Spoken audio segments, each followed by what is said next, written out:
평안하셨습니까?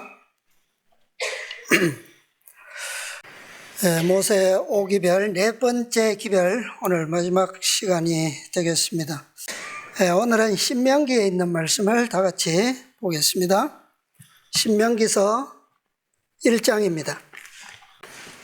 자, 1절부터 한번 보겠습니다. 이는 모세가 요단 저편 숲 맞은편의 아라바 광야 곧 바란과 도벨과 라반과 하세롯과 디사합 사이에서 이스라엘 무리에게 선포한 말씀이니라. 이 1장 전체가 이렇게 서론에서 시작해서 과거에 시내산에서 주어졌던 율법에 관한 반복의 율법 연설이 기록되어 있습니다. 자, 이 말씀은 가데스의 반역이 일어나고 이후에 38년을 광야를 돌죠. 그리고 돈 후에 다시 어디로 옵니까? 다시 가데스에 와요. 그 다음에 그곳에서 미리암이 죽고 또 조금 가다가 아론이 죽고 그 다음에 이 에돔 땅을 지나서 모압 동편 이 땅을 북쪽으로 돌아서 올라가서 출애굽 제40년 11월 1일 이제 40년을 한 달 불과 남겨놓은 2개월 정도 남겨놓은 그 시점에 11월 1일에 마지막으로 율법을 설명하고 가르칠 때 회고록으로 주어진 말씀입니다. 이때 율법에 대한 가르침은 일요일 법령이 내림으로 가데스에서 죽음을 선고받은 그 1세대들은 완전히 죽은 후에 마지막 남은 무리들, 즉 14만 4천인 중 소수의 백성들의 품성을 통해서 세상에 알려지게 될 그 율법을 설명하고 있는 겁니다. 이해가 가시나요? 좀 길어서 말이. 자, 모든 사건이 이제 거의 마지막에 이르렀다는 얘기예요. 일요일 법령이 내리는 것은 바로 그 요단 동편, 요단을 건너기 직전에서 그 시댐에서 일어났던 마지막 배도가 바로 일요일 법령에 대한 상징이에요. 그 사건이 일어나고 그 사건으로 인해서 다시 백성에게 연병이 일어나서 40년 광야에서 돌다가 죽으리라고 한 1세대, 그 선고받았던 1세대가 마지막으로 거기서 다 성취되었던, 죽음으로 성취되었던 그 이후라는 말이에요. 자, 다시 2절부터. 자, 2절 좀 읽어주세요. 호렙산에서 세일산을 지나 가데스 바네아에까지 10하루 길이었더라. 좀 지나서 19절부터. 우리 하나님 여호와께서 우리에게 명하신 대로 우리가 호렙산에서 발행하여 너희의 본 바 크고 두려운 광야를 지나 아모리 족속의 산지 길로 가데스 바네아에 이른 때에 내가 너희에게 이르기를 우리 하나님 여호와께서 우리에게 주신 아모리 족속의 산지에 너희가 이르렀나니 너희 하나님 여호와께서 이 땅을 너희 앞에 두셨은즉 너희 열조의 하나님 여호와께서 너희에게 이르신 대로 올라가서 얻으라. 두려워 말라. 주저하지 말라 한즉. 잠깐 여기서 보겠습니다. 자, 첫 번째 가데스 바네아에 이르렀을 때에 시내산에서 출발해서 10하루 만에 그곳에 왔고, 그곳에서 모세가 이스라엘에게 어떻게 했다고요? 뭐라고 말했다고요? 내가 너희에게 이르기를 우리 하나님 여호와께서 우리에게 주신 아모리 족속의 산지에 너희가 이르렀나니 어떻게 하라고요? 너희 이 땅을 너희 앞에 두셨은즉 너희 열조의 하나님 여호와께서 너희에게 이르신 대로 어떻게 하라? 올라가서 얻으라. 뭐 하지 말라. 두려워 말라. 주저하지 말라. 한즉 그 다음에 나오는 말씀 보면 그때 갑자기 백성들이 모세 앞에 나와서 하나의 제안을 합니다. 무슨 제안이죠? 우리가 그 땅을 정탐하고 어떻게 올라가고 어디가 어떤지 이것을 좀 정탐한 뒤에 올라가자. 정탐꾼 보내기를 제안했어요. 이것은 백성들의 제안이었지 하나님의 명령도 아니었고 모세의 제안도 아니었습니다. 모세는 뭐라고 했습니까? 땅이 너희 앞에 있은즉 어떻게 하라고요? 올라가서 얻으라. 두려워 말라. 주저하지 말라 그랬어요. 그런데 그 제안이 나왔을 때 모세는 허락을 했고 그리고 40일 동안 정탐을 다녀왔습니다. 자, 백성들이 보고받았을 때 그들이 어떻게 되어버렸습니까? 그들의 마음이 낙담하고 그 다음에 그 여호수아와 갈렙이 나와서 그들은 우리의 밥이라고 그들의 보호자는 그들에게서 떠났고 여호와는 누구와 함께요? 우리와 함께 계시도다. 올라가서 뭐 하자? 취하자. 근데 그 기별이 어떻게 되어버렸어요? 거절되었어요.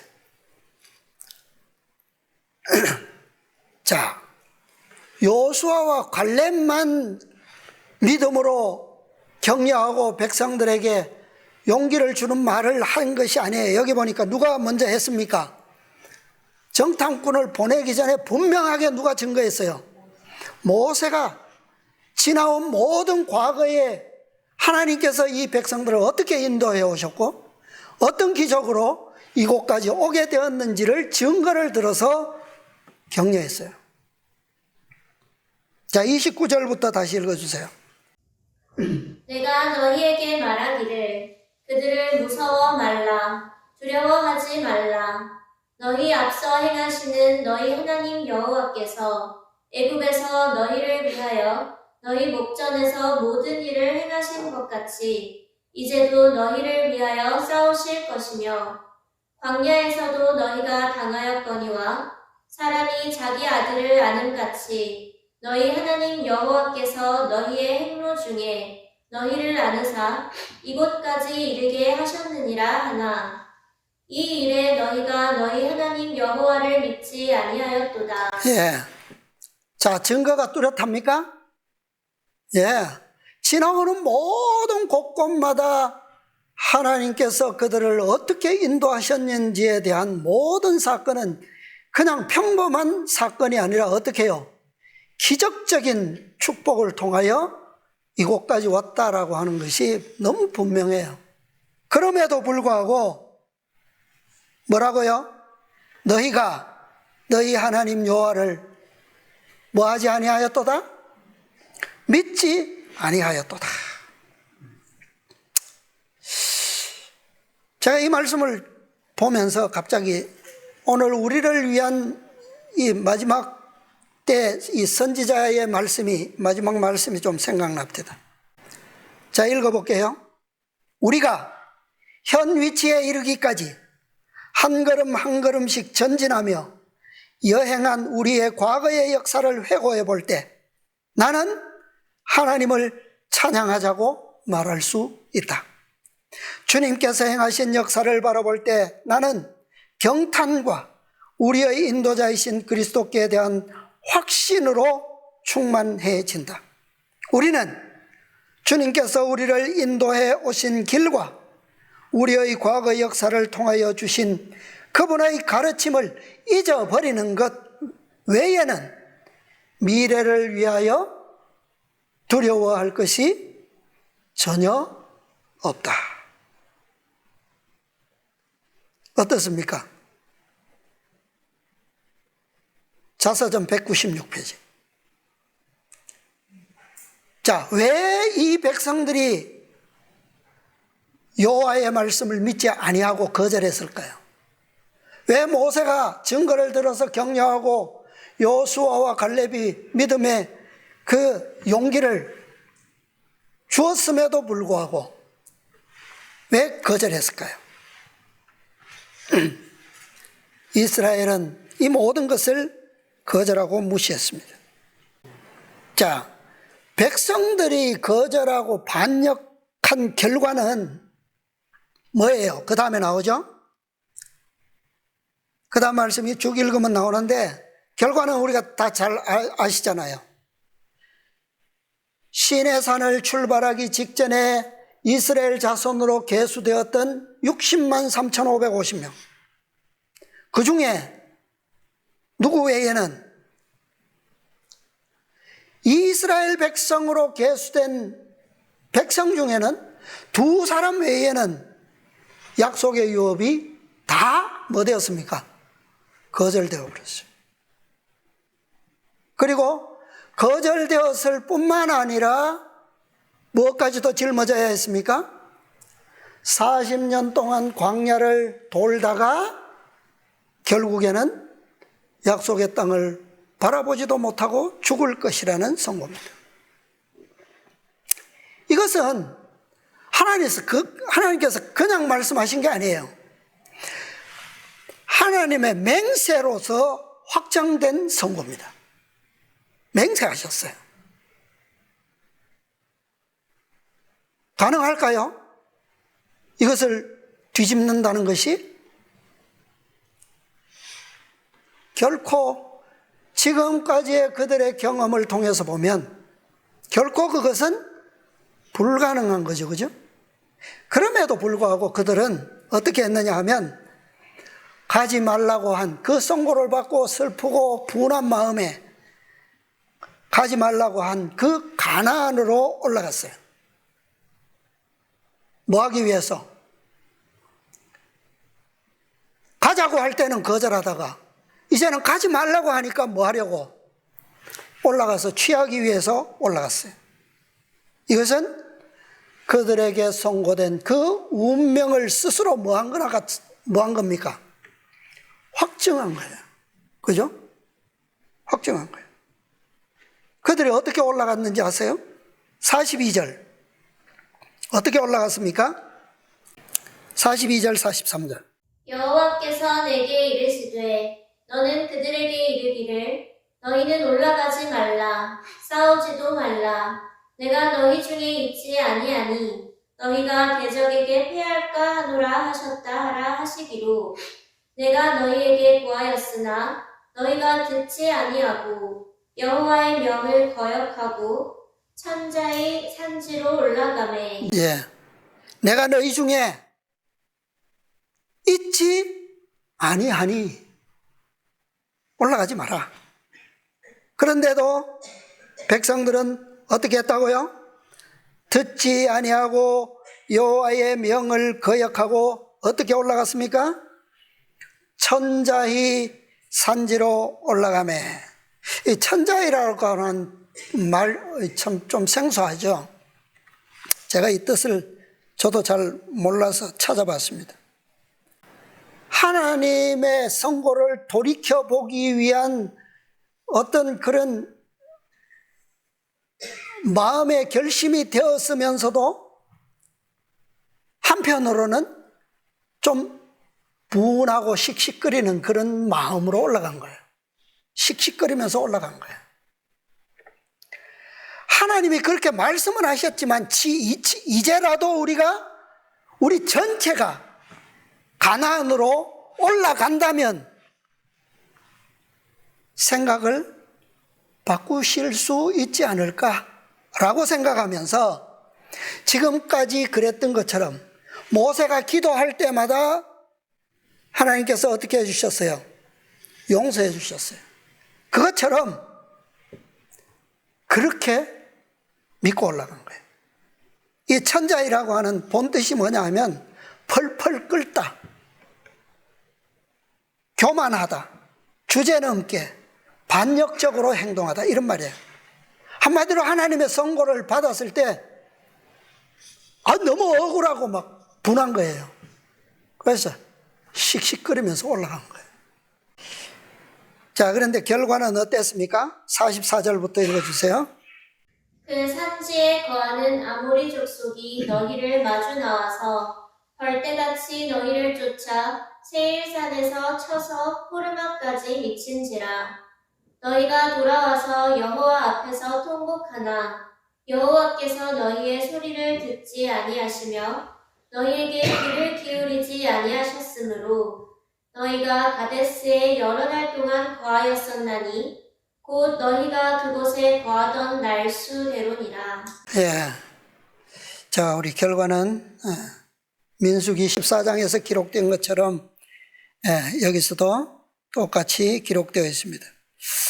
자, 여호와께서는 그들의 그 마음에 있는 정신이 무엇인지를 분명히 알고 계시죠, 그죠? 그리고 그것은 자신의 행동으로 분명히 나타났고 확정했어요. 하나님의 선고는 정확합니까? 그게 틀릴 수가 있나요? 예.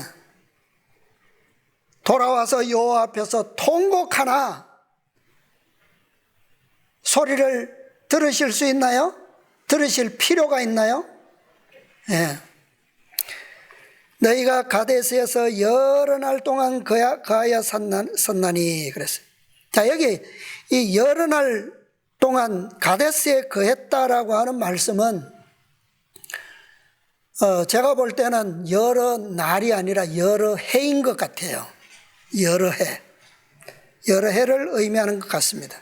그것은 무슨 뜻이냐 하면 그들이 백성들이 가지고 있었던 그 반역의 정신, 그 반역의 정신이 없어지지 아니하고 오랫동안 그들의 마음을 지배했다라고 하는 것을 의미하는 것 같아요. 그래서 한 장소에서 오랫동안 머물렀다라고 하는 것은 영적인 의미로도 그들의 죄악적인 사상과 정신이 무엇임을 변화되지 않고 머물러 있었다는 것을 가리키는 것이라고 보여집니다. 그 증거가 뭐냐 하면 고라의 반역을 통해서 나타난 거예요. 그리고 고라의 반역 역시도 가데스에서 일어난 겁니다. 같은 장소에서. 그 다음에 그 반역을 통해서 그 정신이 무엇이라고 하는 분명한 열매를 맺어서 보여줌으로 결실을 모두가 보게 된 겁니다. 이스라엘은 가데스에서 일어났던 그 반역의 정신의 결말을 보고서야 성취를 완전히, 잔을 완전히 채우고서야 그곳을 떠날 수 있었다라고 하는 겁니다. 자, 이 역사는 현대 이스라엘에서도 동일한 역사가 반복되는 것을 우리가 볼 수가 있어요. 1888년에 이 가데스 반역의 사건이 현대 이스라엘의 경험 가운데서는 일어났죠. 왜냐하면 가데스에서의 정신과 1888년에 나타났던 정신은 동일한 정신이라고 증언하고 있기 때문입니다. 그렇죠? 그런데 이 정신의 결실이 우리는 언제 끝맺었다고 결실했다고 지금까지 배워왔습니까? 1888년 기별의 거절의 결과는 언제 끝을 맺었다? 언제 결과가 나타났다? 1914년 전쟁에서 결실을 맺은 것으로 율법에 대한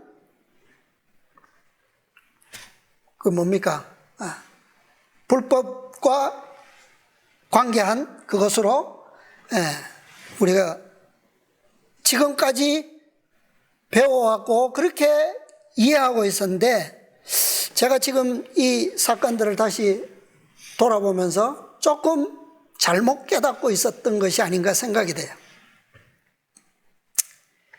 물론 하나님께서 금하신 전쟁에 적극 참여함으로 재림교회가 대적들에게 패한 것은 맞아요. 그렇죠? 맞습니다. 이때 전쟁에 참여하지 않은 것은 하나님의 법궤와 함께 진에 머물렀던 레위 자손들은 진에 머물러 있었다는 사실이에요. 그죠? 그 레위 자손 중 고라의 반역이 첫 번째 반역과 함께 연결되어 있다는 사실을 간과했어요. 저도 그랬고 또 그렇게 배워왔어요. 저도. 그러니까 1888년 기별의 거절에 대한 그 반역에 대한 최종적 결실은 열매는 1914년이 아니라 1951년에 가서 반역의 결실을 맺었다라고 제가 새롭게 좀 보게 된 부분입니다. 자, 부조화 선지자에 볼게요. 부조화 선지자 395페이지. 지난 시간에 읽었던 말씀입니다. 부조 395쪽에 보면 제목이 고라의 반역이에요. 첫 문장 봅니다. 이스라엘 백성에게 내린 재앙들은 한동안 그들의 불평과 반항을 제지하는 데 도움이 되었다. 그러나 그들의 마음속에는 여전히 무엇이? 반역의 정신이 도사리고 있어서 결국에는 가장 무서운 결과를 가져오게 되었다. 그 무서운 결과가 무엇입니까? 지금 이 제목이 말하고 있듯이 어떤 반역이에요? 고라의 반역이에요. 이 고라의 반역은 현대 이스라엘의 역사 가운데서 어떤 사건이라고 배웠어요? 1951년에 일어났던 개혁운동에 일어났던 그 반역을 우리가 연결해서 이해하고 있었습니다. 자, 이것은 1888년 반역의 정신이 세계 1차 대전과 2차 전쟁 때에 율법을 수호했던 수호자였던 개혁운동, 이들이 누구였냐 하면 법궤와 함께 머물러 있었던 레위 자손이에요. 레위 자손. 그런데 그 정신이 이 개혁운동 지도자에게도 존재하고 있었고, 그 정신이 나타나서 결실을 본 것이 언제라고요? 1951년 상징적 레위 지파자 손인 니콜리시의 주동으로 일어난 반역이라는 거예요. 그래서 그 본질적 결실이 바로 이때 맺어졌다는 겁니다. 자, 고라의 반역은 어떤 반역의 축소판이라고 했습니까? 누구의 반역? 하늘에서 일으킨 사단이 일으킨 반역의 축소판이다 그랬어요.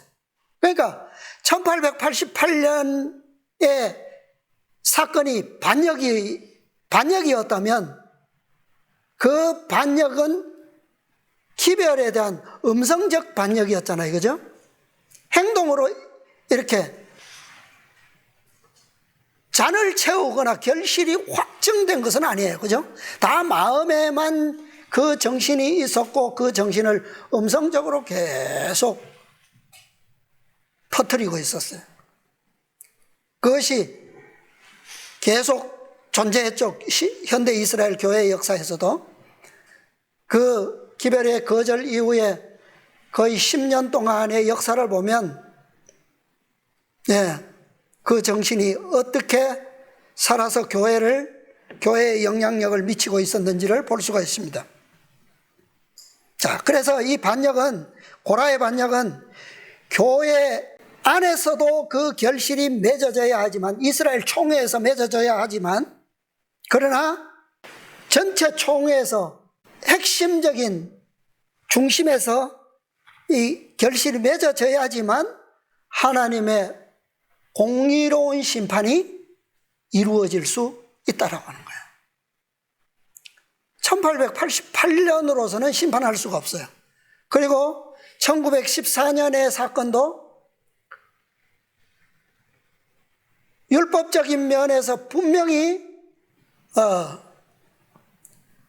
불법이었고, 그 다음에 그 명령을 내린 사람이 또 부총회장의 직임을 가지고 있었기 때문에 뭐 유럽의 한 작은 부분적 나라에서 일어났다라고 하는 것은 사실은 변명이 되지는 않지만, 그러나 그 사건이 일어났을 때도, 전쟁이 일어났을 때도 1차 대전뿐만 아니라 2차 대전 상황까지도 그 율법의 교회는 참 그 불법을 행했지만 개인적으로는 하나님의 법궤와 머물러 있었던 레위 자손들이 있었습니까? 율법에 충성한 무리들이 있었습니까? 있었죠. 수천 명이나 되는 성도들, 신도들이 율법을 고소하기 위해서 수많은 시련과 고통을 당했던 역사를 우리가 알고 있습니다. 그런데 그 율법에 충성했던, 자, 이것을 고대 이스라엘의 역사에서 보면 어떤 거예요? 온 백성이 하나님께서 올라가지 말라, 너희와 함께 하지 아니하니라 했을 때 모든 백성이 올라가서 하나님의 율법을 거역하고 반역을 일으켰어요. 그런데 그때 그 반역에 참여하지 않았던 무리가 누구라고요? 법궤가 머물러 있던 곳에 머물렀던 자들입니다. 레위 자손들이에요. 이들은 두 번의 전쟁 시에 하나님의 율법을 고수했던 수호자들이에요.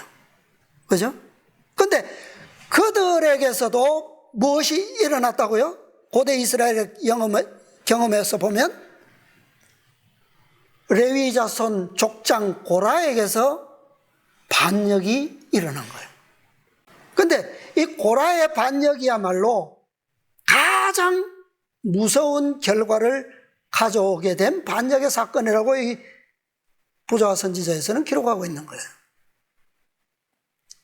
그래서 우리가 이 역사적 교훈에 입각해 본다면 하나님의 총회로부터 촛대가 옮겨지는 분리의 역사는 교회 안에서 반역의 정신이 완전히 결실을 맺었던 지점, 그 지점으로 보는 것이 옳겠다라고 하는 제 생각이에요.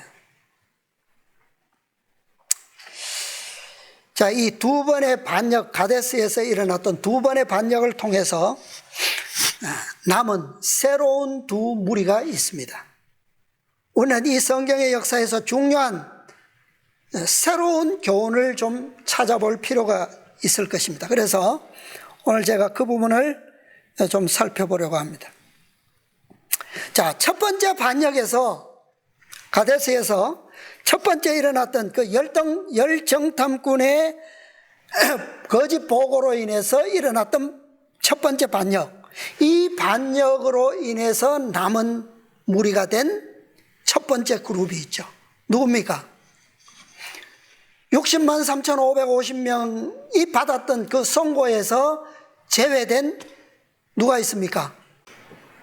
갈렙과 여호수아 두 사람이 있죠. 이 두 사람은 약속된 유업을 너희는 보지 못하리라고 한 그 선고에서 제외됐어요. 그죠? 여전히 그들은 약속을 믿음으로 지켰어요.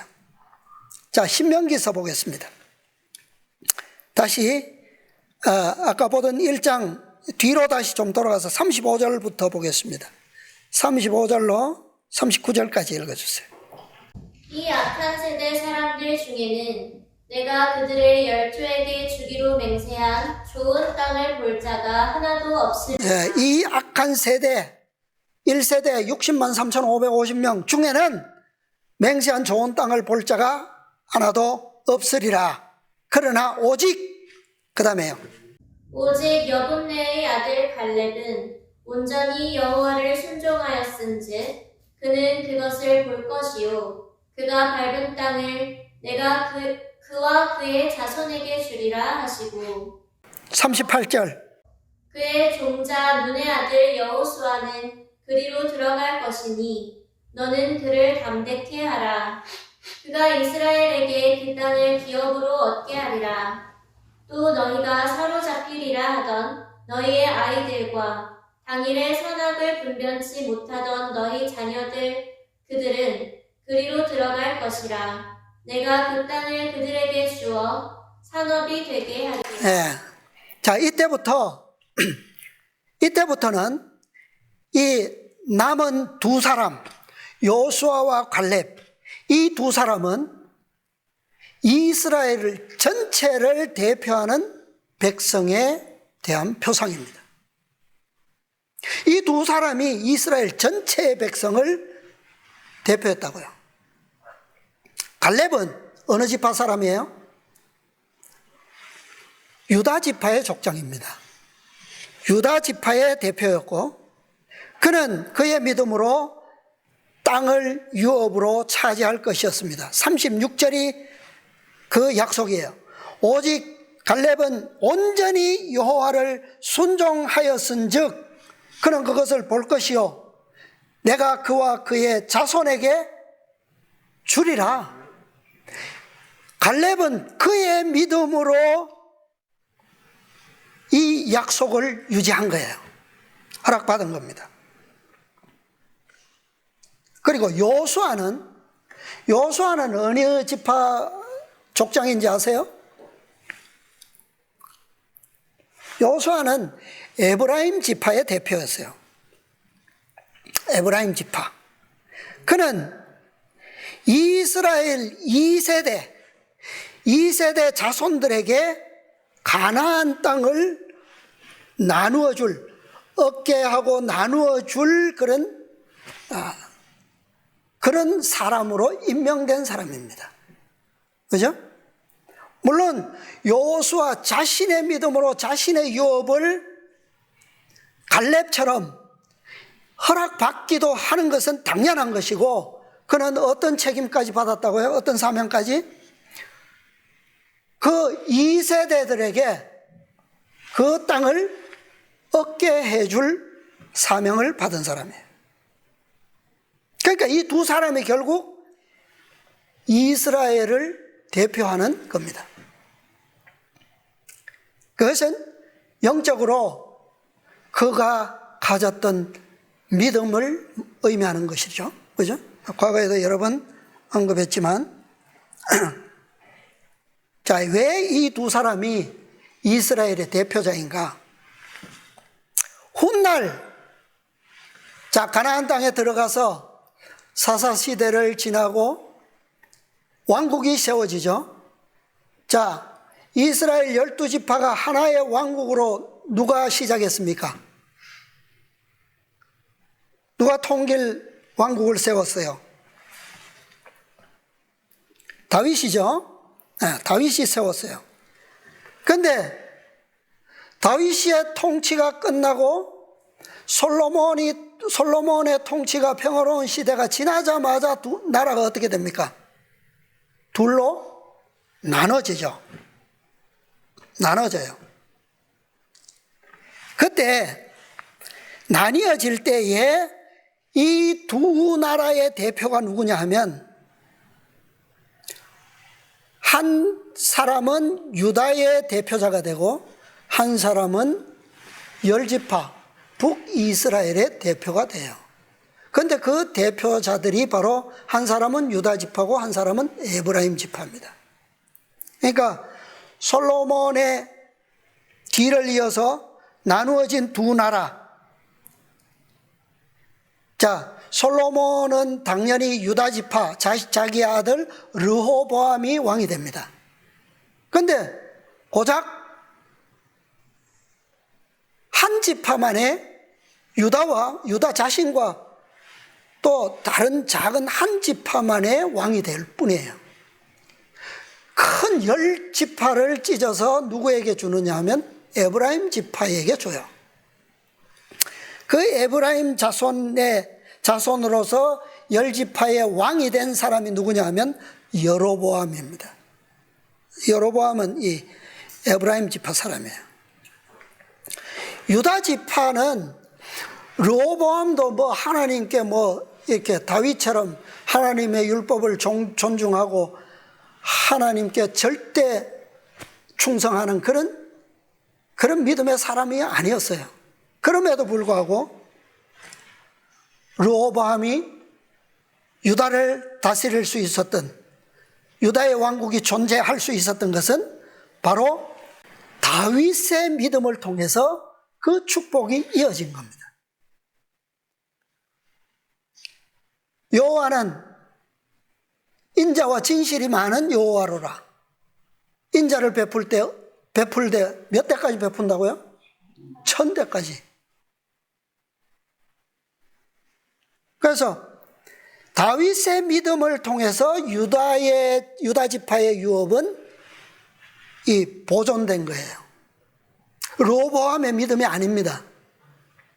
그 다음에 10지파는, 북쪽으로 찢어진 10지파는 요수아를 통하여 2세대들로 하여금 가나안 땅을 얻게 하셨던 것처럼 여로보암을 통해서 이스라엘이라고 불리도록, 이스라엘 왕국이라고 불리도록 하나님께서 그렇게 해주신 거예요. 자, 열왕기상의 한 말씀 보겠습니다. 11장 28절로 32절입니다. 이 사람 여로보암은 큰 용사라. 솔로몬이 이 소년의 부지런함을 보고 세워 요셉 족속의 역사를 감독하게 하였더니 그 즈음에 여로보암이 예루살렘에서 나갈 때에 실로 사람 선지자 아히야가 길에서 저를 만나니 아히야가 새 의복을 입었고 그 두 사람만 들에 있었더라. 아히야가 그 입은 새 옷을 잡아 12조각에 찢고 여로보암에게 이르되 너는 10조각을 취하라. 이스라엘 하나님 여호와의 말씀이 내가 이 나라를 솔로몬의 손에서 찢어 빼앗아 10지파를 내게 주고 오직 내 종 다윗을 위하고 이스라엘 모든 지파 중에서 뺀 성 예루살렘을 위하여 한 지파를 솔로몬에게 주리니. 예.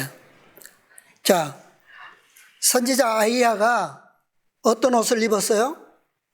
새 옷을 입었습니다. 근데 그 새 옷을 어떻게 했다고요? 12조각으로 나누어서 찢어서 누구에게? 여로보암에게 몇 조각을 줬다고요? 10조각을 취하라. 솔로몬에서 찢어 빼앗아 너에게 10지파를 주겠다. 이제 이스라엘 왕국이 다윗에 의해서 막 세워졌고 태평성대한 솔로몬의 40년 이제 막 끝났어요. 끝나자마자 끝나기가 무섭게 이 일이 일어난 겁니다. 그러나 이스라엘 왕국은 뭐 위태위태하기는 했지만 그래도 1000년이 넘는 왕국을 지냈잖아요. 그죠? 아직 이스라엘 왕국은 초기였고 이제 막 그들이 다윗처럼 믿음으로 충성하기만 하면 그 왕국은 정말 무궁토록 세상에 열국의 찬양을 받는 그런 하나님의 왕국이 되었을 텐데 그 옷이 어떻게 되어버렸다고요? 찢어진 바 된 겁니다. 그런데 이 선지자가 입은 새 옷, 이것은 바로 이스라엘을 가리킨다는 거예요. 이스라엘. 이 겉옷이거든요, 겉옷. 요셉이 입었던 케토넷 파심. 이 이스라엘의 그 특성을, 하나님의 품성의 아름다움을 가진 그런 특성을 나타내는 옷입니다. 그래서 이 두 지파의 상속자들이 합쳐져서 전체 이스라엘을 이루는 겁니다. 자, 그 다음에 두 번째 반역의 역사에서 남은 바 된 무리, 고라의 반역이죠. 이 고라의 반역의 역사를 통해서 남은 바 된 무리, 레위 이 자손 고라의 반역은 이스라엘 출애굽 역사상 가장 불명예스러운 역사입니다. 왜냐하면 이 반역은 아까도 말씀드렸지만 사단이 하늘에서 일으켰던 반역에 대한 축소판이라고 말씀했고, 그 다음에 이것은 하나님의 그 권위의 표인 법궤와 구름 기둥이 여전히 그들 가운데 머물고 있음에도 불구하고 그들의 명령을 정면적으로 거역하고 도전함으로 사단이 가졌던 그 반역적 본성, 그것이 이스라엘의 고위 성직자에게서 결실을 맺었다라고 하는 거예요. 아주 뚜렷한 사건이기 때문에. 예. 이것이 왜 그러냐 하면 이 사건으로 인해서 출애굽 이후 가장 많은 백성이 이곳에서 어떻게 됐어요? 죽임을 당했어요. 이것은 이 정신의 특성은 아주 신속한 겁니다. 지난번에도 말씀드렸지만. 그리고 분명하고 뚜렷한 결과를 맺기 때문이에요. 자, 그런데 우리가 여기서 다시 한번 눈여겨봐야 할 중요한 부분이 있습니다. 민수기 26장. 민수기 26장 9절로 11절입니다. 엘리압의 아들은 느무엘과 다단과 아비람이라.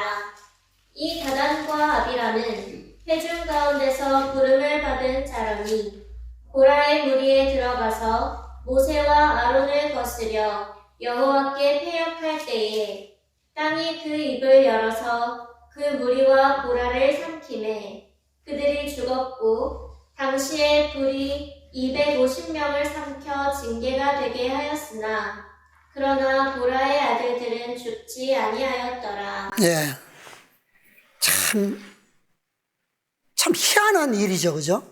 참 이해되기 어려운 구절입니다. 11절, 그러나 고라의 아들들은 죽지 아니하였더라. 이 가장 치명적이고 불명예스러운 반역의 사건에서 주동자의 아들들이 뭐 한 겁니까? 죽지 않고 살아남은 거예요.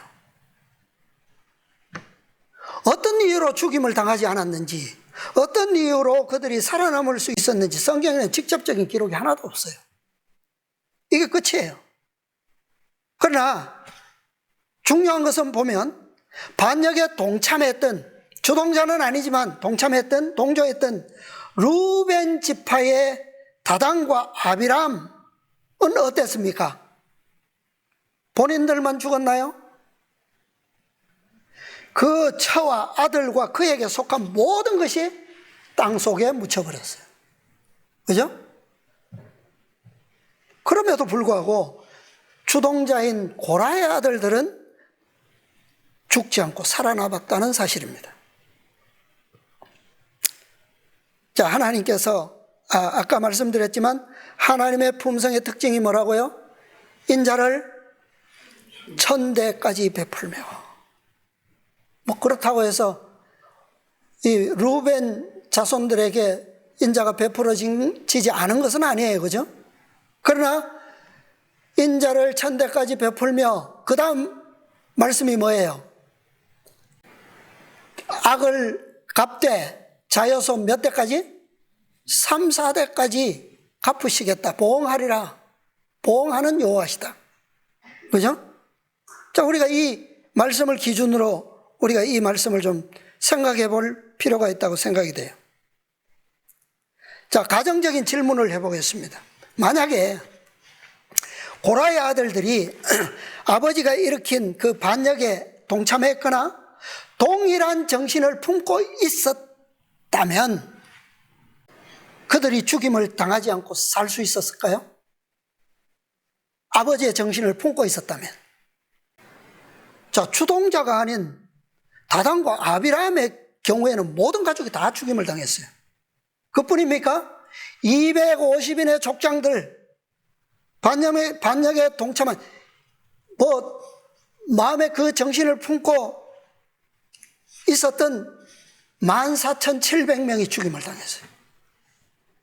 과연 고라의 아들들이 이 정신을 품고도 동참하고도 살아남았을까요? 하나님의 품성을 보면 결코 아니죠. 그럴 수 없습니다. 레위 지파는 이스라엘 자손 중에 들어갑니까? 들어가지 않습니까? 여러분, 레위 지파가, 레위 자손들이 이스라엘 자손에 들어갑니까? 안 들어갑니까? 예? 이스라엘 자손으로 계수되었어요? 안 되었어요? 60만 3,550명, 그 안에 레위 자손이 있어요? 없어요? 없습니다. 그러므로 40년 동안 광야를 돌다가 죽으리라고 한 이 악한 세대, 1세대, 60만 3,550명의 선고 속에 레위 자손이 들어있어요? 없어요? 들어있지 않죠? 분명하죠? 들어있지 않습니다. 그렇다고 레위 자손들은 죄를 짓고도 살아남았을까요? 그건 아니라는 얘기예요. 그죠? 왜 레위 자손은 이스라엘 자손으로 계수되지 않았습니까? 그 이유가 뭐죠? 자, 우리 과거에 보았죠? 언제 그들이 충성했습니까? 모든 이스라엘 자손들이 배도할 때, 시내산에서 금송아지를 섬기는 배도가 일어났을 때 누구만? 레위 자손만 동참하지 않았어요. 하나님께 뭐 했습니까? 충성했어요. 형제가 형제를 치고 하나님의 명령을 주저함 없이 복종했어요. 그가 형제라고 할지라도. 자, 민수기 1장 46절로 50절. 계수함을 입은 자의 총계가 60만 3,550명이었더라. 오직 레위인은 그 조상의 지파대로 그 계수에 들지 아니하였으니 그 숫자에 들어갑니까? 안 들어갑니까? 들어가지 않죠. 그 다음에 이는 여호와께서 모세에게 일러 가라사대 레위 지파만은 너는 계수치 말며 그들을 이스라엘 자손 계수 중에 넣지 말고 그들로 증거막과 그 모든 기구와 그 모든 부속품을 관리하게 하라. 자, 2장 33절. 민수기 2장 33절. 레위인은 이스라엘 자손과 함께 계수되지 아니하였으니 여호와께서 모세에게 명하심과 같았느니라. 이 말씀을 보면 레위 지파는 40년 동안 광야에서 죽으리라고 하는 하나님의 선고에 포함되지 않았다라고 하는 것을 알 수가 있습니다. 자, 예를 들어 볼까요?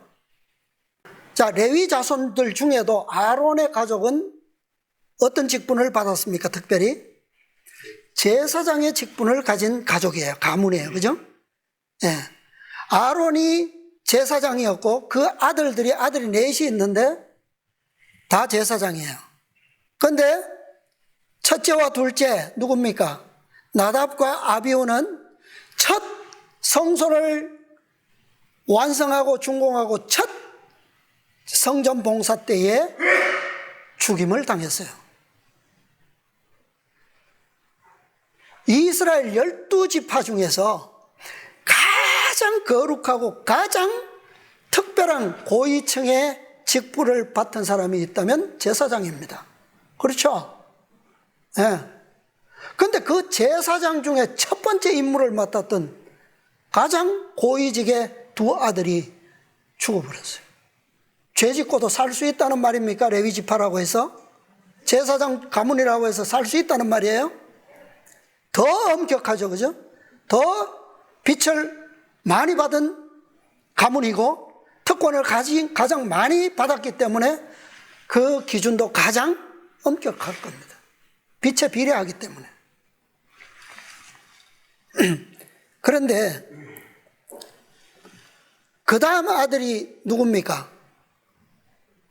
엘르아살이에요. 넷째는 이다말.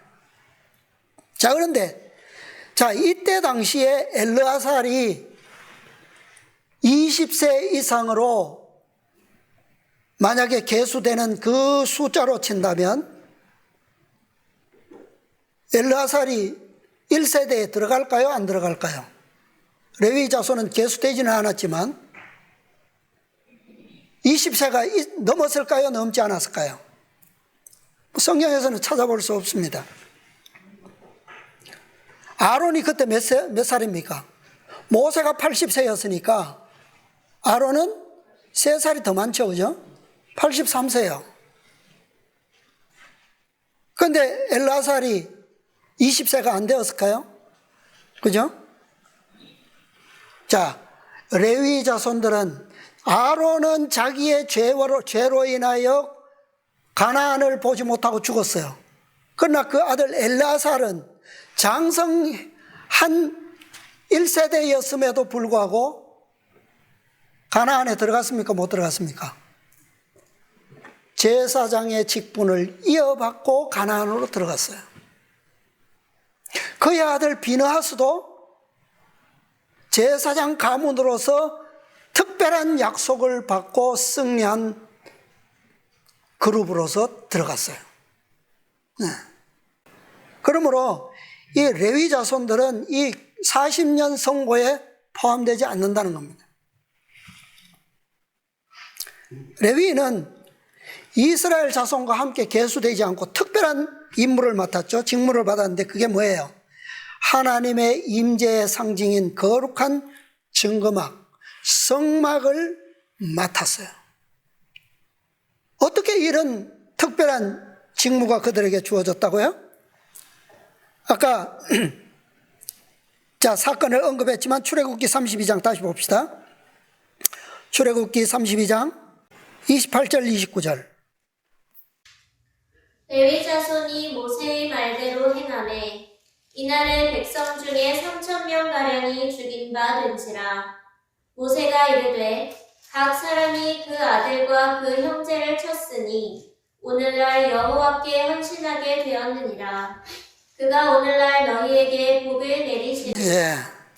자, 그 결과가 뭐예요? 배도의 때에 참여하지 않은 그 레위 자손들, 그 결과는 여호와께서 오늘날 너희에게 어떻게 하시리라? 복을 내리시리라. 그들이 어떤 복을 받았어요? 그 복이 바로 하나님의 거룩한 성막의 수호자들로서 봉사자로 택함을 받은 겁니다. 고라의 아들들, 여기 이름은 언급되지 않았어요, 성경에. 그러나 고라의 아들들은 이 배도의 현장에서 교훈을 충분히 배웠을 겁니다. 그렇죠? 네. 그리고 그들은 그 교훈을 잊지 않았을 겁니다. 다 잊어버렸을지라도 그들은 잊지 않았어요. 그것이 그들에게 주어진 복입니다. 이게 복이 아닐까요?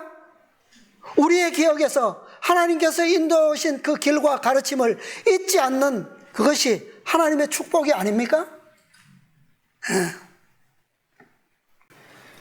우리는 주님께서 우리를 인도해 오신 길과 우리의 과거 역사를 통하여 주신 그분의 가르침을 잊어버리는 것 외에는 미래를 위하여 두려워할 것이 전혀 없다. 그것은 하나님의 축복에서 제외됨을 의미하는 겁니다. 그렇죠? 예. 그런데 이 레위 자손들이 누린 이 축복은 그들이 처음으로 누린 복이 아니에요. 이게 이것은 역사를 거슬러 올라가면 이미 그 지파의 첫 조상 누구죠? 레위로부터 이 축복은 유전되어 내려온 거예요. 영적 유전입니다. 레위는 아버지 야곱이 임종이 가까웠을 때 유언을 하죠. 12아들들에게 유언을 했는데, 레위는 12형제들 중에서 가장 안 좋은 유언을 받았어요. 그건 뭐 축복이라고 할 수 없을 만큼 저주에 가까운 선언을, 유언을 받았어요. 그러나 그는 그가 가졌던 그 사단의 속성을 이기고 승리했어요. 레위가. 그 결과가 뭐냐? 자, 솔로몬의 잠언에 보면 여호와의 명령을 순종하라, 청종하라. 그리하면 네가 이 땅에서 뭐 하리라? 장수하리라. 레위가요, 애굽에서 12아들이 다 애굽에 왔잖아요. 애굽에서 가장 장수하고 죽었습니다. 요셉이 제일 먼저 죽었어요. 왜 그랬죠? 요셉도 충성한 형제인데. 요셉은 처음부터 뭐 했습니까? 처음부터 아주 순종과 충성의 대표자죠. 레위는 그러한 저주에 가까운 선언을 받고도, 유언을 받고도 승리했기 때문에 애굽 땅에서 최장수였어요. 137세를 살았습니다. 레위가 죽음으로 12형제가 다 죽게 되었고, 그때부터 이스라엘 자손들은 애굽 땅에서 핍박과 박해와 애굽 사람들로부터 괴롭힘을 당하기 시작했어요. 그때부터 이 애굽은 이 백성들을 강해지는 것을 막기 위해서 이 정치적으로 계획을 세웠는데, 그게 뭐냐 하면 성을 건축하는 일을 시작했어요. 성들을 건축하는데 처음에는 애굽 사람들과 이스라엘 사람들을 똑같이 그 노동에 모집했고, 그 다음에 똑같은 임금을 지불했어요. 그런데 가면 갈수록 차별이 나기 시작합니다.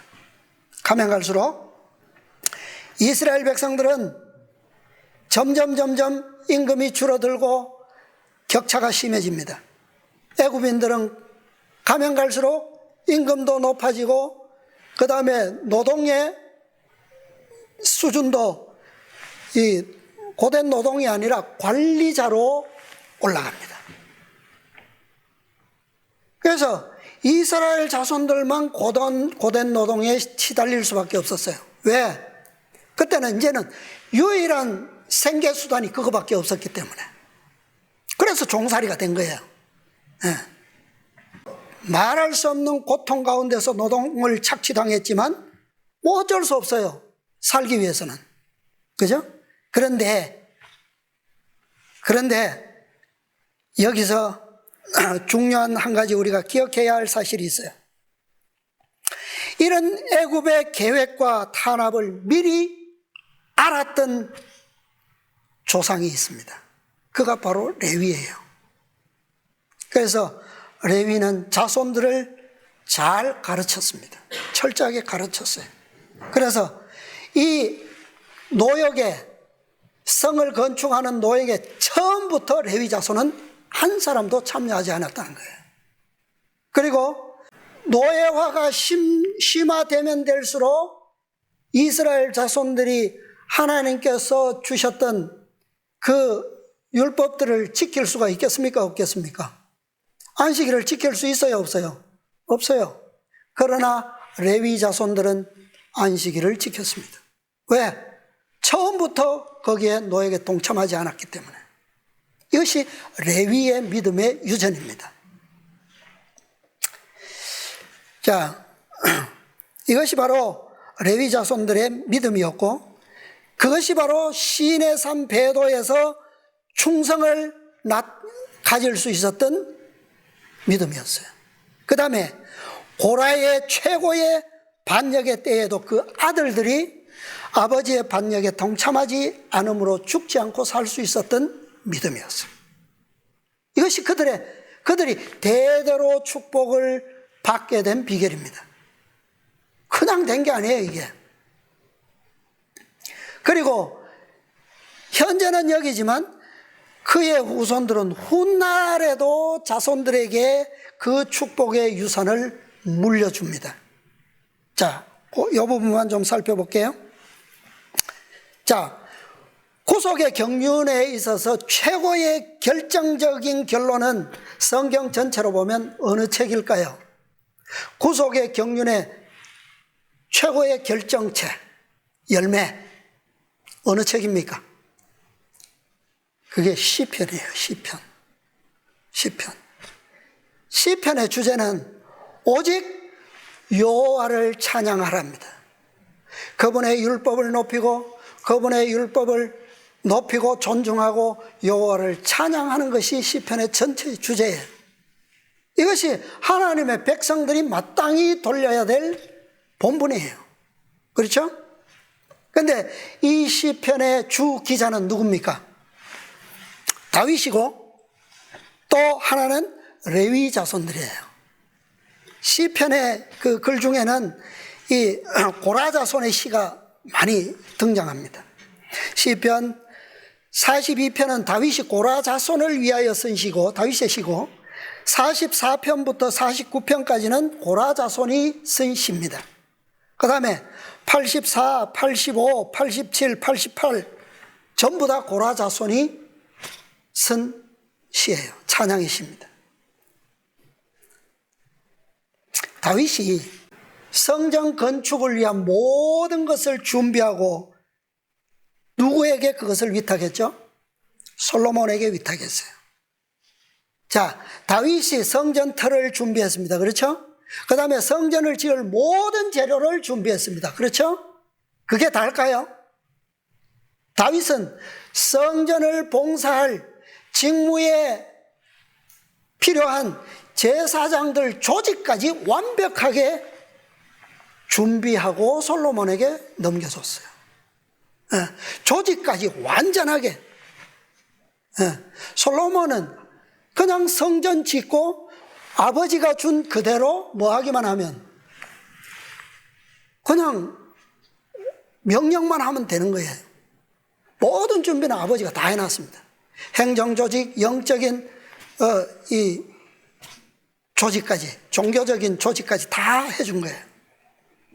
그것을 위탁할 때 성전에서 봉사하고 섬길 레위인들 이 직무의 반열을 정할 때에 제일 먼저 정해진 조직이 바로 이 고라 자손의 조직입니다. 자, 이 말씀 한번 찾아볼게요. 역대상 6장. 자, 이것이 오늘 넷째 기별 마지막 시간은 좀 중요하기 때문에 제가 좀 길지만 합니다. 6장 31절부터 읽어주세요. 언약궤가 평안한 곳을 얻은 후에 언약궤가 평안한 곳을 얻은 후에 이제 안정됐다는 말이죠. 예, 그 다음에 다윗이 이 아래에 무리를 세워 여호와의 집에서 찬송하는 일을 맡게 하되 솔로몬이 예루살렘에서 여호와의 전을 세울 때까지 저희가 회막 앞에서 찬송하는 일을 행하되 그 반열대로 직무를 행하였더라. 직무를 행하는 자와 그 아들들이 이러하니 그하세 자손 중에 헤만은 찬송하는 자라. 저는 요엘의 아들이요 요엘은 사무엘의 아들이요. 예, 자 여기 보니까 누가 나옵니까? 직무를 행하는 자와 그 아들들이 이러하니 고하스의 자손 중에 누가 나오죠? 헤만은 뭐 하는 자라고요? 찬송하는 자. 앞에 제가 소개했던 그 시편의 많은 글들이 고라 자손의 시입니다. 자, 이것이 쭉 올라가면 그 다음에 37절부터 보세요. 스바냐는 다핫의 아들이요 다핫은 아실의 아들이요 아실은 에비아삽의 아들이요 에비아삽은 고라의 아들이요. 자, 여기 나오죠. 헤만의 조상을 거슬러 올라가면 에비아삽은 고라의 아들이요, 그 다음에 38절 고라는 이스할의 아들이요, 이스할은 그핫의 아들이요, 그핫은 레위의 아들이요, 레위는 이스라엘의 아들이며, 이렇게 연결되어 있어요. 네. 자, 그래서 고라가 반역할 때 살아남았던, 그 반역에 동참하지 아니하고 충성했던 그 아들들의 족보가 이렇게 연결되는 거예요. 하나님의 법궤가 안정을 되찾았을 때의 핵심적인 하나님의 법궤를 향하여 여호와의 이름을 찬송하고 직무하는 그 중심에 헤만이라고 하는 이 고라의 자손이 있다는 말입니다. 그러니까 이 레위 자손들의 이 영적 믿음은 그냥 한순간에 있는 게 아니에요. 조상으로부터, 그 레위의 승리로부터 그 믿음이 물려지게 된 겁니다. 자, 몇 절만 제가 빨리 읽고 정리하겠습니다. 시편 84편 10절에 보면 주의 궁정에서 한날이 다른 곳에서 첫날보다 나은즉 악인의 장막의 거함보다 내 하나님 문지기로 있는 것이 좋사오니. 잘 아시는 말씀이죠. 이게 레위 자손들이 할 수 있는 최고의 찬양이에요. 예. 고라가 가졌던 정신과는 얼마나 대조적입니까? 그렇죠? 문지기. 보잘것없는 문지기. 자, 시편 85편 6절 우리를 다시 살리사 주의 백성으로 주를 기뻐하게 아니하시겠나이까? 여호와여 주의 인자하심을 우리에게 보이시며 주의 구원을 우리에게 주소서. 9절 진실로 그의 구원이 그를 경외하는 자에게 가까우니 이의 영광이 우리 땅에 거하리이다. 긍휼과 진리가 같이 만나고 의와 화평이 서로 입맞추었으며 진리는 땅에서 솟아나고 의는 하늘에서 하감하였도다. 여호와께서 좋은 것을 주시리니 우리 땅이 그 산물을 내리로다. 의가 주의 앞에 없어 행하며 주의 종적으로 길을 삼으리로다. 이게 다 이 고라의 아들들의 믿음에서 나오는 하나님의 율법을 높이고 충성하는 그 정신에서 나온 찬송입니다. 88편 10절 주께서 사망한 자에게 기사를 보이시겠나이까? 오늘 교과에 나온 말씀이죠. 유혼이 일어나 주를 찬송하리이까? 죽으면 뭐 할 수 없다는 거예요? 찬송할 수 없다는 거예요. 그죠? 이 성경적 진리를 고라 자손들이 찬양하고 있는 겁니다. 주의 인자하심을 무덤에서 주의 성실하심을 멸망 중에서 선포할 수 있으리이까? 흑암 중에서 주의 기사와 이즘의 땅에서 주의 의를 알 수 있으리이까? 다단과 아비람과 그 처자들이 땅이 열려서 무덤 속에 삼킴을 당할 때에 그렇게 되면 어떻게 그들이 여호와를 찬양할 수 있겠습니까? 주의 기사를 어떻게 땅에 선포할 수 있겠습니까? 그 말이에요. 이 경험의 노래입니다. 그래서 많은 말씀들이 있지만 이들이 시편을 통해서 가르치는 이 진리가 많아요. 뭐 이제 끝내야죠. 그래서 이 레위 지파 고라의 자손 헤만, 다윗과 솔로몬의 때에 이 하나님의 성전에서 법궤 앞에서 여호와의 이름을 찬양하던 그 중심의 헤만, 그 우편에는 아삽이 있었고 형제 아삽이 있었고 좌편에도 그 형제가 섰어요. 헤만은 모든 배도와 반역에서 충성하고 승리했던 이 레위 자손, 레위 자손의 대표자들이에요. 이들이 누구냐 하면 오늘날 수많은 반역과 이 배도의 시대에 충성을 끝까지 지켜온 14만 4천인들의 표상이에요. 이들은 언약궤가 쉴 곳을 찾았을 때 여호와의 집에서 찬송하는 일을 맡은 레위인들입니다. 그때가 언제예요?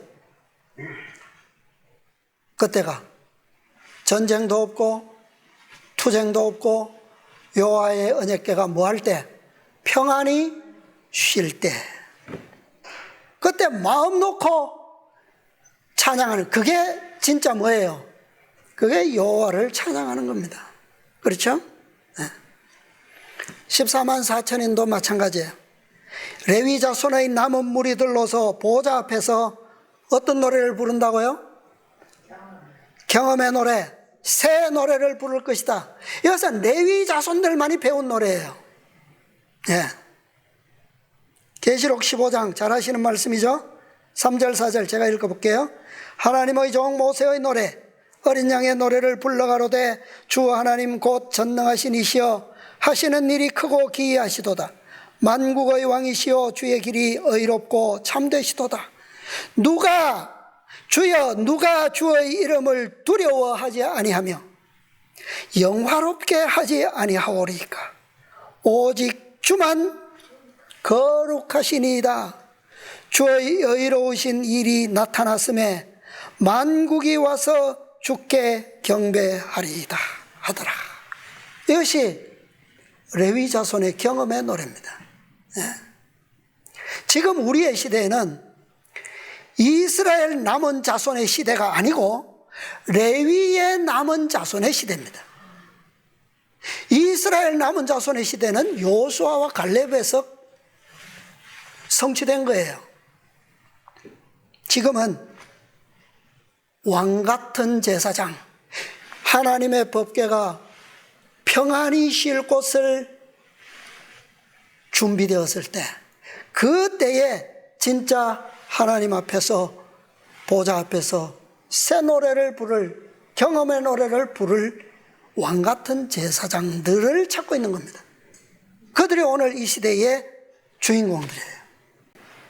고대 이스라엘의 역사가 이것을 오늘 우리에게 말씀해 주고 있습니다. 이 승리자들의 무리에, 이 경험의 노래, 새 노래를 부를 자들의 14만 4천인 남은 무리에 모두 함께 드시게 되도록 간절히 바라면서 오늘 말씀을 마치겠습니다. 하늘에 계시는 자비와 사랑이 풍성하신 저희들의 아버지 하나님, 오늘 저희들에게 이 마지막 시대를 살아가는 아버지의 귀한 택함받은 백성들로 불러주셔서 아버지의 거룩한 진리의 말씀을 우리의 마음속에 심어주시고, 또한 귀한 직분에 남은 백성들로서 인치시기 위하여 이 자리에 불러주셨음을 인하여 감사합니다. 아버지의 일찍이 거룩한 한 백성을 삼으시기 위하여 부르시고, 아버지 그들에게 율법을 선포하시고 정결케 하시며 많은 이적과 또 증거의 사건들로 친히 인도하셔서 아버지 거룩한 땅의 백성들로 드리기 원하셨지만, 아버지여 우리의 마음들이 너무나도 완악하고 또 죄의 더러운 그러한 유전적 성질들로 인하여 또한 그것을 믿음으로 극복하지 못함으로 아버지 우리의 선조들로부터 그 땅을 기회를 잃어버리고,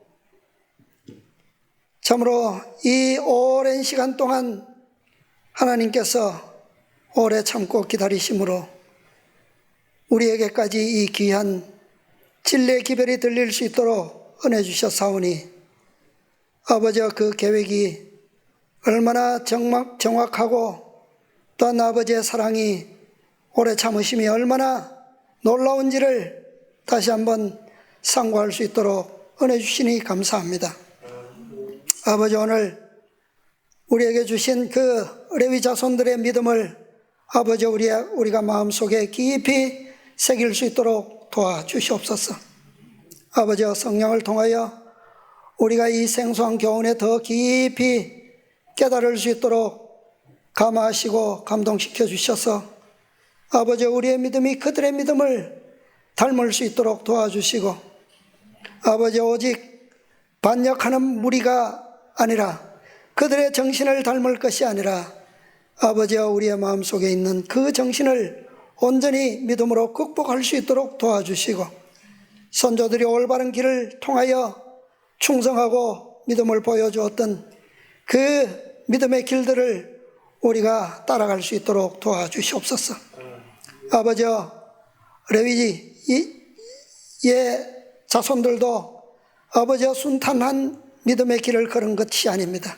시대마다 그들에게도 위기의 때가 있었고 그 때마다 아버지의 그 천대까지 베푸시는 인자의 품성을 믿음으로 본받아 아버지 그 때마다 아버지께서 나타내신 그 놀라운 능력이 아버지 그들을 끝까지 승리하게 하는, 그리하여 참으로 주님의 오심을 맞게 하시고 또한 이 마지막 때에 14만 4천인들로 하여금 그 믿음의 대열에 설 수 있도록 은혜 베푸셨사오니 감사합니다.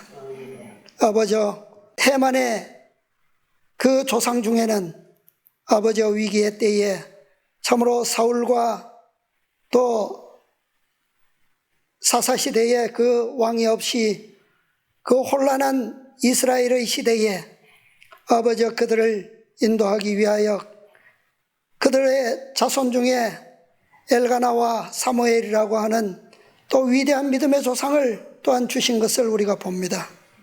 아버지의 사랑이 얼마나 먼 후대에까지 미치는지 또 그 사랑이 얼마나 온전하게 미치는지를 우리가 더욱 깊이 깨달을 수 있도록 도와주셔서 아버지, 오늘 우리에게 주어진 그들의 믿음이 아버지 부족하거나 불완전하지 않는 완전한 믿음으로서 우리에게 새겨질 수 있도록 도와주시고 참으로 우리가 이 땅에서 승리하고 새하늘에서는 참으로 그들이 성소에서 여호와의 이름을 찬양하며 증거궤의 앞에서 여호와의 이름을 즐거이 불렀던 것처럼 아버지 그 특권을 우리 모두가 누릴 수 있도록 축복하여 주시옵소서. 이 특권을 위하여 우리에게 이 작은 무리지만 아버지의 큰 빛을 보내주시고 또 이곳까지 인도해 주셨사오니 감사합니다. 우리의 지나온 길들과 아버지의 인도하시는 그 가르침의 역사들을 아버지 하나도 우리가 잊어버리지 않도록 도와주시고 아버지 그 잃어버림이 우리에게서 얼마나 큰 축복의 상실이라고 하는 것을 우리의 마음속에 깊이 새길 수 있도록 도와주시옵소서. 아버지, 우리의 사랑하는 자녀들과 부모님들 다 이 큰 축복 가운데 들 수 있도록 자비를 베풀어 주시옵소서.